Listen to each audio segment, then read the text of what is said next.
Welcome. This is the Enlightenment Show, and I'm your host, Laurie Schoenfeld. This is where Chicken Soup for the Soul meets the artist way with Nancy Drew. Our guest today is Debbie Babitt, author of The Man on the Train. We're going to be chatting with her today all about her new release and a question that she's been curious about, but yet to have answered. Hello, Debbie. Hello, Lori. Thank you for having me here. I've really been excited about this. You are so welcome. We were just chatting the last time you came. It's been 2 years, and I'm so excited I to be know. chatting about this new one. So fast, doesn't it? It's like, what? Feels like yesterday, but yet it also feels like a long time ago. It's funny how time is, which always fascinates me as a writer. Time is strange, for sure, and definitely very fascinating because I feel the same. It's so quick, yet so far away. I know. Maybe that's why I like to write in dual time periods. Oh, when you can play with the elements of time and different perspectives of that time. Yes. Yes. Fascinating. You and I have a commonality there where we both like playing in multiple POV and different timelines. Yes. I think. Yes. And past and present, first person, third. In fact, at an event last week, I was asked about that. What makes you choose first person versus third person versus past versus present? I mean, it's also exciting, especially when you are the creator. Yes, and you do, I have to say, and we're going to get into that with this book, is you're such a master, I feel like, at putting multiple perspectives of multiple characters, but then like that timeline change of how they're showing up at different time periods to even bring in more suspense and intrigue and just keep that plot rolling. You just do a great job with that. Thank you so much. Can you share, Debbie, with our listeners and viewers what The Man on the Train is all about? Absolutely. He is my man on the train. Well, the way the book opens is that Linda Haley, a Manhattan district attorney, wakes up one morning to the police at her door. She discovers that her husband, Guy, has been living a secret life during his commute every morning from Scarsdale to Grand Central. Now Guy is the prime suspect in a murder, which could derail Linda's career and may have a connection to a cold case from 40 years ago. And now Guy has disappeared. Linda needs to find her husband. She needs to find out what's going on. She has no idea about this present murder or about the past murder. So she and an ex-cop who's secretly in love with her travel all the way to an eastern town at the far tip of Long Island to find out about this cold case and also to find out what's happened to her husband, who there's no trace of him anywhere. No one knows where he is. So Linda investigates, and that's when we go into the dual time periods. We see 1984, and we see Guy actually in 1984, and we see Linda in the present trying to put the pieces together. And what happened 40 years ago on the roof of an abandoned lighthouse was a terrible crime that culminated in a murder that was never solved. So as Linda tries to put all the pieces together, we discover along with her what the hell is going on to this man on the train. What's on the train? Now we've got I love it so much, Debbie, because just in the first few pages, I am like, there is this fast-pacedness that's happening with Linda, and I'm feeling all the feels and all the questions right from the very beginning of like, no one wants to open their door to police officers and also have no idea what's going on with their husband, where he is, where his head is at currently. You just bring in so many heavy hitters at the very beginning that just wants you to beg for more. That's actually what I've been hearing from readers and reviewers. That seems to be the common theme, that they can't stop turning the pages to find out what's going on. And I also begin the book, which the readers will discover, that there's a prologue before Linda is awakened by the police. And I really like to do Well, I love settings and I love towns as settings. So I kind of like an omniscient point of view where something goes on in the beginning and you're understanding what's happening in a town. But of course, you don't really know what's going on. You just know that's an introduction. And I did that in my debut novel as well. I find that towns are fascinating as characters themselves, and they add a lot for me. They add a lot of color and depth, and seeing the town then, seeing the town now. So I appreciate your saying that, because you don't think about moving it along as a writer. You just think about what your characters are doing, and what they're doing leads to all the action and all the twists and turns, and that's what you want, of course. So I appreciate you saying that, because you don't see all that as the writer. You're just writing your characters as they're moving along and trying to find answers. Mhm. Well, I definitely felt it. And we have a comment coming in. Eric, hello, my friend. He says, hi, Laurie and Debbie. I know that Eric also read your book, Debbie, Hi, as Eric. well. And it definitely is very fast paced and begs all the questions, which I'm a question girl. I really appreciate when there's like those curious questions right at the beginning, because that sets up the mystery and my mind thinking all of the different things, right from the very start too. Right. Absolutely. Since you have multiple beautiful pieces woven within this novel, Debbie, what was the thing or the piece that really sparked you into the idea for this book to begin with? Well, for me, it always starts with character. Characters start talking to me, and little by little, they reveal their world. In this case, I saw this commuter rushing to make his train.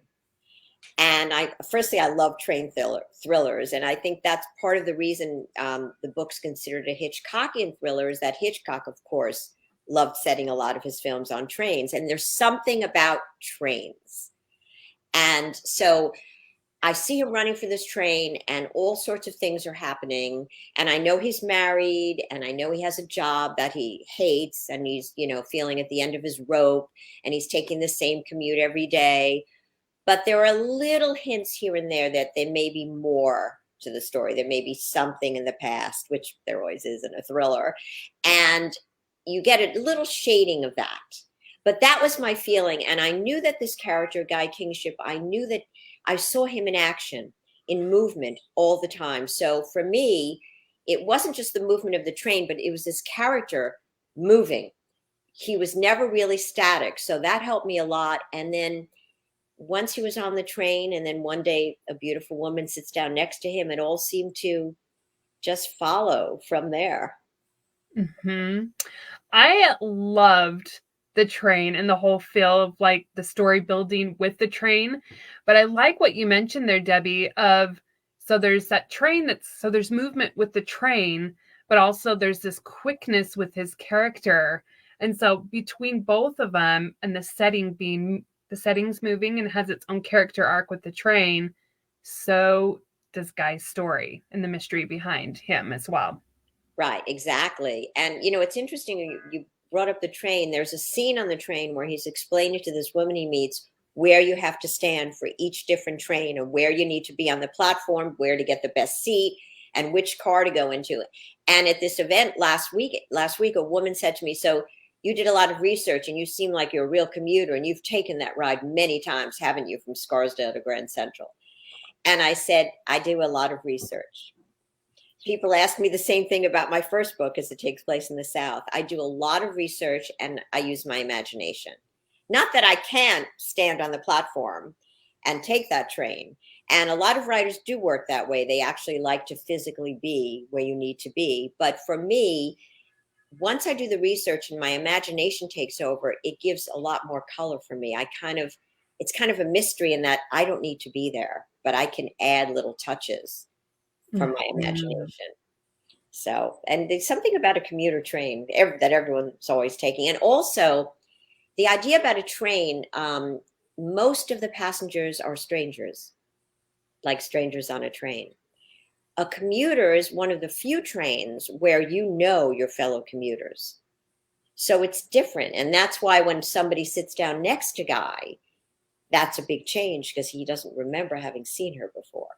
Mhm. So there's so many elements to the train, and that's just the beginning of the story, as you know. When you're writing about the train and the train scenes, whether it's you visually being on the train or doing research, what was viscerally some of the things that you felt about the train that you wanted to really evoke as far as emotion or feeling? That's actually a good point. I felt tremendous motion and sound. I actually wrote an article about train thrillers, so I did some research in terms of timetables and the whistle and the roar. You know, when they on this particular train, there are a few seconds where the train goes black, and there's a deafening whistle as they go into the tunnel right before Grand Central. So that was very interesting to me because I thought that played at my emotions a lot because I knew there was mystery. I knew what was behind everything going on. So for me, the movement of the train and then the whistle and the sounds and it got my heart racing and it got me worried and it also got me feeling excited that something was about to happen. And I was orchestrating all that, which was really exciting. And then there's the feeling of being on a train and also how you feel. You know, when we first see Guy and he's in movement, but then he's quiet, sitting in a seat, he starts to be lulled by the wheels, so that the rhythm of the wheels lulls him and it sends him off into memory. And that is both comforting and frightening for him. So I felt that. I felt that comfort of the lull, you know, the lull of the wheels and moving. And I felt his anxiety as well as the train was picking up speed. Mm. Sync with his emotions as well. So I'm sort of on a ride along with the characters feeling what they're feeling. Guy's character is very complex, interesting, and wounded. Tell us a little bit about him and his backstory without any spoilers. Yes, he's an only child. Guy's an only child. He was very close with his mother. He loves books. He actually works in a publishing house. He's a copy director, which actually I was a copy director, and he's responsible for back cover copy and all the advertising copy. And even though he's at a dead end in the job, his love of reading was instilled in him by his mother. And he was very close to his mother, who died. He was not close to his father, who was a judge and was very hard on the family. So Guy has trauma in his past. And in the backstory where you'll learn more about him and you'll learn more about his family. And I thought that was it was an interesting choice I made because I decided I needed Linda in the present and Guy in the present for a certain finite period of time. And then we needed to see Guy 40 years ago because then you get a whole composite picture of him and his family and his desires and what he's hoping to gain this particular summer when he's a teenager. Hmm. That you did. I don't want to give anything away about his parents, but That's good. What did you enjoy most about writing this fast-paced Hitchcock thriller? well, I love character. So for me, it was all about Guy and Linda and somebody in Guy's past, which is very emotional. You know, it's hard to say because I loved writing the present. I loved writing the past chapters. I think I really also loved writing the past because we got to see things through Guy's point of view as a teenager. And I thought that was very interesting for me, writing from a teenage male's point of view. Very interesting because I'd written about him as an adult commuter, married, and now here he was as a teenager, more vulnerable, wounded. You get to see a different side to him. So I mean, I enjoyed writing it all. I love Linda in the present and how she's determined to clear her husband's name, but I have a very strong feeling about Guy. Firstly, he was the character who came to me first. So for Mhm. me, I have a very special relationship with Guy in the past and present, especially in the past. That's one of my favorite things, Debbie, is when you connect to a character and there's all of these questions surrounding this character, but then you get to kind of take it back to where it all began. Where did that trauma start? What did they used to be like? Like, when did things shift in their life? Yes. I find that the most fascinating piece to really connect even deeper Yeah, to the it's funny you character. say that because I always think about horror movies where it's subtle and you'll see a little bit of the ooze, but once it's out there, it's not nearly as scary, but it's the development, it's the little things. So I know exactly what you mean about shift. And I really appreciate your mentioning that because I know exactly the moment. Linda also has trauma in her past.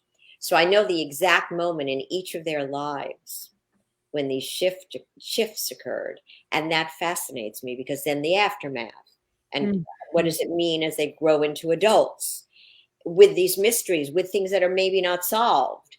So I appreciate that. Yes, the shift. She called something the shift. That's great. That's everything. That's really everything. Do you find, Debbie, when you're writing about your characters, not only are you getting to know them, but does it help you understand humanity or pieces of humanity better as you're diving into different pieces of trauma and the humanness of people? Yes, absolutely. In fact, sometimes I'm told about these themes in my books that readers and reviewers tell me about. And I don't set out consciously to write themes. But for me, it's all about the universality of emotion. And everything to me is humanity. And that's why I start with character because any twists and turns and reveals and mysteries that you have to have in thrillers, I feel all comes from characters' behavior and their behavior is determined by their emotions and all the emotions that we share. That fascinates me because I feel I hope I'm writing about the human condition and and I'm just dressing it up in the trappings of a thriller because I Mm. grew up on mysteries and suspense and I love mysteries and suspense. But it's really for me about the characters, their interior journeys, who they become, why they become, how they become. Mm. And Mhm. hoping readers relate to those emotions and those characterizations of them. You've written multiple thrillers now. What is something that comes more naturally to you in your writing?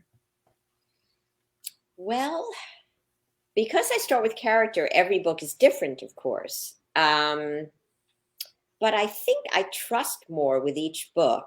And I'm thinking about this now as we're talking. Hasn't been conscious now as we're discussing it. I think now it's becoming more natural I trust in my characters to take me on a journey. Now, that being said, I write many drafts. I rewrite a chapter 20 times till I get it right. But I have this trust now in my characters. They're going to lead me along the right way. And I think maybe that what happens more as you write more books because they're different stories, they're different characters, the same idea of suspense and mystery. But I think, and maybe because I know that Guy almost emerged full blown in my mind, and he was my first male character.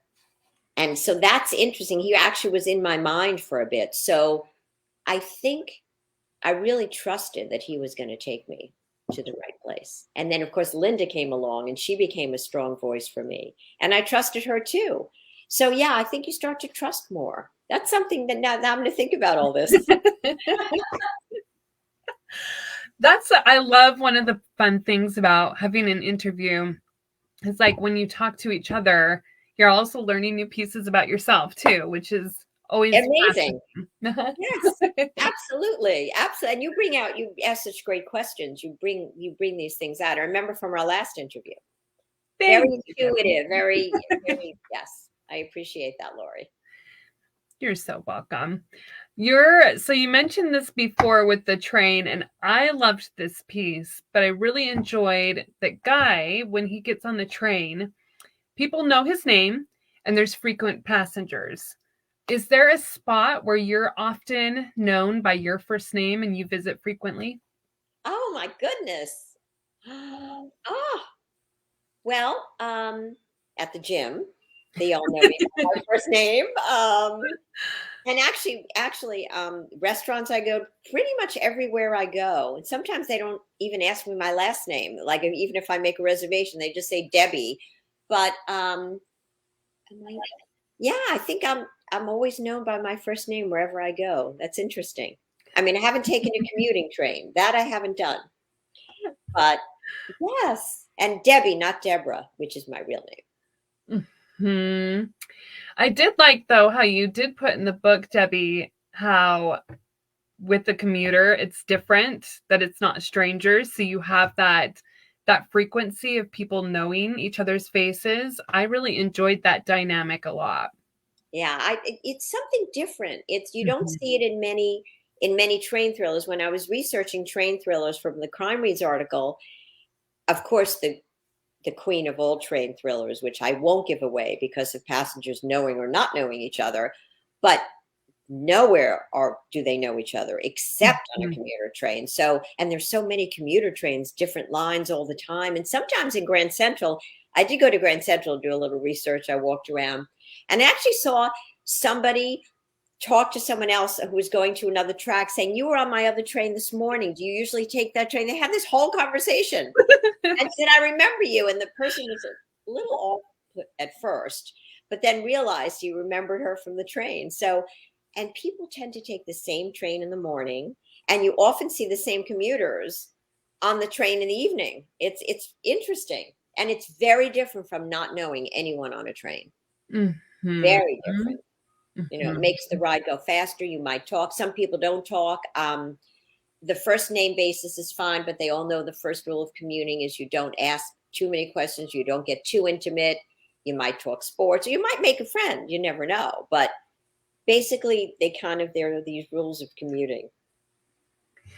The body language all by itself, because there's even a difference there. If you're on a train and you're not frequently on a train, so you're not doing the commuter, you're going to question everybody very differently because it's the first experience, Yes. versus like even if you're not talking much to the people that you're seeing frequently, you're going to build a relationship and notice like their habits and their mannerisms by their body language every time you see them. So that's fascinating. It really is. And it's interesting because when this woman sits down next to him and they start a conversation, and Guy thinks he would have remembered her. She's so beautiful. As the days and weeks go by, and he looks at her surreptitiously here and there, she takes out a book. He's thrilled to see they have a discussion about literature, but then how far do you go? She takes out her book. That means you're not going to be conversing because she wants to read her book. But he starts questioning because she's not a typical commuter that he's seen. And he's thinking, he has all these questions. Was she married? Where does she work? Who was she when she wasn't on the train? So, you know, it's an interesting dynamic because now you're contrasting the commuters you know with someone who's a total stranger. And how Mhm. often do you see a total stranger? Maybe someone just got a job, which is what he assumes. And you will see some new people here and there, but by and large, people stay at their jobs. They don't move. They take the same commute for 20 years. Is there a question that you've been curious about but have yet to have answered? About a character or writing or a general. Writing, the world, you, a character, anything. That's a very interesting question that hasn't been answered. Hmm. Well, I guess I'm always thinking about writing and I'm thinking about human nature. So probably, and I had it as an actress too, how mystical is this process? Meaning I'm fascinated by how much of a role the subconscious plays. Because sometimes, and other writers, I'm sure you'll tell me this, you'll write something and then you'll add something, or it took place here or something happened, and you're thinking, how does that dovetail so perfectly? Was it in my subconscious? So I think what fascinates me is the subconscious. I probably would have been a Mm. patient for Freud, because and then you think, well, do you want to know too much? Because if you know too much, that makes things too deliberate. So I guess my question would be, how much of a role does the subconscious play, well, in our lives too, but in the creative process especially? And can that ever be answered fully? I love that so much, Debbie. And I'm thinking about it now too. I'm going to be thinking about that all day because that is definitely a fascinating question of how much, where does it come from? How much is already there? How much do we recreate? Like, there's so I many. know, and why do some things work so perfectly? And I'm lost now. I had a great example the other day where it fit the scene. How could that possibly be? I wasn't consciously thinking it. And then my husband, Ted, often likes to say, I like to be surprised. Like I'll read a book twice or see a film and I won't remember the killer. And he'll say, but you write mysteries. You like to be surprised. So maybe I don't want to know certain things. And it keeps things that works for me, perhaps, in writing anyway, not necessarily life, but Everything is always fresh for you and new. Yes. Yes. Well, yes, it makes me think of this pillow I passed in a store where it said, senility is that you keep meeting new friends. Everything is new. Everything is happening now in the moment. And one thing I learned in acting that, again, I don't know if it's subconscious and you hope to apply it in your writing. And some people have told me that is you need to be in the moment all the time. So being fresh, how do you stay in the moment? If you know this moment or the moment's past. In acting, you have to recreate it every night. But in writing, you can create the moment once and write it. And you're not going to write that scene again. So you're bringing up all these questions that are making me have all these thoughts now, Lori. These are great. These are great. Because that's acting and writing. You have to do the same scene every night and make it fresh. The same dialogue. And not in a book unless you're rewriting a scene a few times and for a reason, having them recreate. But in a book, they're learning more information with each new scene, even if it's repeated. Very good. I have to remember all that. Probably won't. Send you the video after, Debbie. I can watch the video. That's true. We're going to take it to the inner child question segment, which I know this is not your first rodeo. You know what this is about. Yes, of course I forgot. No. Keeping it fresh and new, Debbie. Yes. Yes. First question. As a kid, what was a way of transportation that you thought could be exciting? Transportation. Oh my goodness. Well, I didn't fly very much. I keep seeing myself on my sled going up and down. No, when we used to ride sleds, it was so exciting. But transportation that was exciting. I used to love to ride my bike. Oh, roller skating. Roller skating. More than ice skating because it was scary being on that point. But roller skating, I thought was so thrilling because I could go all the way down. I felt like I was flying without having to do dangerous things. Roller skating. I can see you roller skating, Debbie, doing a musical and singing just in the full experience right now. I have that. Well, actually, when we do our musical, we should do that because what was the musical where they were on roller skates singing? Oh, I forgot. But that would be very. I don't remember, but that would be fun, wouldn't it? We have to keep our balance while we're singing. That would be a whole level of twisty, new, interesting experiences. I'm in if you're in. Oh my God, I'd love you have any I have to get a pair of roller skates. You have old roller skates? No, I will get some though. We'll get some new skates. That is so funny. That's so funny. Oh my God. Oh, wait a minute. I just remember the musical 42nd Street? Where in the money? Where in the money? I think are they roller skating? But I don't remember. They're roller skating. Oh, they're on a disc. Right. I have to go look up. I'm going to look it up. 42nd Street. Eric, thank you. He also loves roller skating. So we're all just going to get our skates, get 42nd Street, and get into the whole presence of that exciting vibe because that's a We'll whole skate energy there right there. too. We'll skate on 42nd Street. Everyone has to come to New York. That's it. We'll just schedule a meeting and anyone can come. Okay. We'll have a party. Second question, Debbie.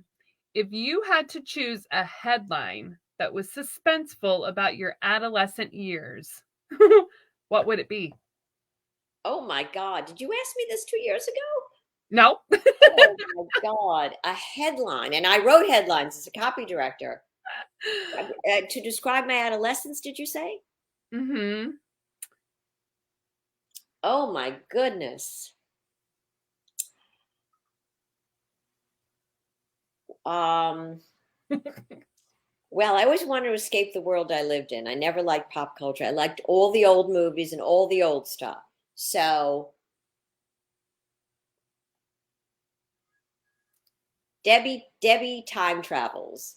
Debbie goes back in time. Debbie doesn't live in her time. She lives in all these other times. But you want a headline. I have to give that some thought. There I am with time again. Adolescence. Oh my goodness. Let's make the teenage years disappear and go right into adulthood. Okay, done. I like it. I didn't like those teenage years. And neither did Guy. Neither did Guy. I'll give that some more thought to come up with a real. Did you say a suspenseful headline? A suspenseful headline, yes. Mm-hmm. Debbie disappears. That's and where did she go? Which timeline? Yes. Mm-hmm. She might come back, but she disappears for a while, like Agatha Christie did. Did you, Debbie, because you got the old soul type Yeah. spirit, did you like the classical, like old time musicals and Yes. like the 20s, 30s, 40s type vibe with music and era? Was that kind of more you? Always. In fact, when I was a kid, I watched all the old movies. I wrote letters to James Cagney and Humphrey Bogart. I had posters all over my walls. So I love the old movies. I loved all the old musicals. I still do. I still think, with a few exceptions, there are no musicals like there used to be, with brilliantly written rhyming lyrics, etc. And it was a different world because you didn't have the internet, so language was of paramount importance. So yes, I always liked the older times. I never really felt part of my pop culture, my contemporary culture. I still feel that way, and I still go to all the old revivals when I go to musicals, when I have time now to go to the theater. And I always love the classics like Guy does, the classic books. And I just don't feel anyone makes musicals or movies like they used to. Even back then, I thought it. So yes, you're right. I am an old soul. Are you? You are too. I am. That's why I'm like, I think my old soul sees your old soul because Yes. I definitely would go back to the, 30s, 40s, 20s, old jazz Oh music my and the God. musicals and the classics right now, immediately. Me too. Me too. Me too. And a gentler, well, it's always nostalgic and looks like a gentler world. Not that it necessarily was, but look, there were fewer people. It was a different time. Even back then, it was a different time, and now it's certainly a very different time. Absolutely. Yep. So, Yeah. Once you figure out going back in time, you just let me know and I'll meet you over there. I know. That occurs to me that when I write books, I don't tend to write about pop culture for that reason, meaning I'm hoping that they're timeless in terms of, because they're character driven, because that's how I see the world. And again, it ties in the universality of emotion, because to me, it's all about human nature, and human nature over the years, human nature, wherever you live or whatever time you live in. So I guess that's true. It's very much for me about time again, right? Time and timeless. Before we end today, Debbie, can you share with our listeners and viewers what living a creatively abundant life means to you? Well, it means that I felt it as an actress somewhat. It means I get to live in my fictitious worlds, in my characters' worlds. And as my husband Ted always says, my characters are waiting on the computer for me every morning. There was a great play called Six Characters in Search of an Author by Pirandello, which they're trapped in a moment in time. So for the creative life for me, it's all about being immersed in the world of my characters. And my favorite part of the process is the writing, of course. My second favorite part is engaging with readers because I do love, yeah, I'm used to having an audience. I love to talk with people. But I think that being immersed in that world, even though I live in the real world, you have to somewhat live in the real world. What it means to me is that I get to be immersed in a world of my own creation and a world where characters speak to me. And I just think that's the greatest thing on earth. And I hope I continue to be blessed with characters who speak to me and allow me to become part of their worlds. And then the world at large, it's been wonderful meeting readers, going to bookstores and doing events and meeting people from all over the world with very interesting questions. So that has actually expanded my horizon. So it's not just that insular. But it's all the creative process. I think you probably feel the same way. Very much so. I see you nodding. You have a few events coming up. Can you share with us what your next stops are?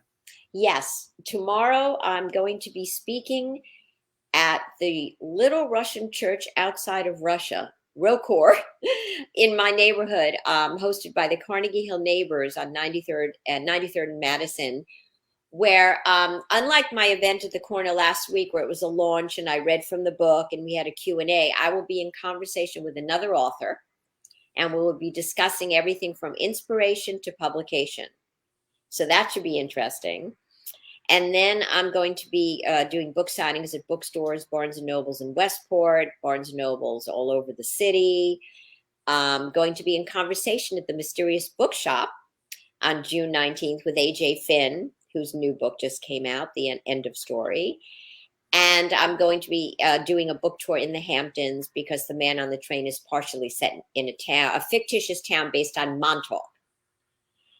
And I'll be speaking at some more libraries. I'll be speaking at the Scarsdale Library, since that's where Guy begins his commute. I'll be doing that in the fall. And then I go back to Florida in the fall for a book tour in Florida where I do events at libraries, bookstores, and engage with readers wherever I go, wherever I can. So I have some nice events coming up. We'll put those links down below so that if you're in the area, you can come and personally meet the amazing Debbie here today. And if our viewers have any questions for you after the show and would like to purchase your book, where can they go to do that? They should go to my website, www.debbiebabitt.com, and I'll spell it because the computer will keep auto-correcting. It's DEBBIE, BAB, one B in the middle, ITT.com, and it will tell you all the buy links. The book's available at all Barnes & Nobles, Target, Mysterious Bookshop, Corner, all the bookstores, Bookhampton, independent and corporate. And also it's on Audible, it's on Amazon, it's on Kindle. It's available everywhere. If you want to listen, Linda Jones did a great job on Audible. She did a wonderful job. So. Thank you so much for being here. It is always a joy to reconnect with you and talk about the beautiful projects that you're working on, Debbie. Oh, thank you, Lori. It was great. Thank you for having me. And we have to make our date to do our thing. Done. Yep. I'm going to go look for skates right now. Okay. Oh my God. This was great. I really, really enjoyed it. You asked the best questions. You really do. Thank you. I love seeing you and having you here. And thank you so much for those who've joined us live and those who will join on the replay. Remember, as you go about the rest of your week, to find the things that are working for you. You are the creator of your own story. What steps will you take next? Have a beautiful rest of your week, everyone. Thank you, Debbie. Thank you. Bye-bye, darling. Thank you.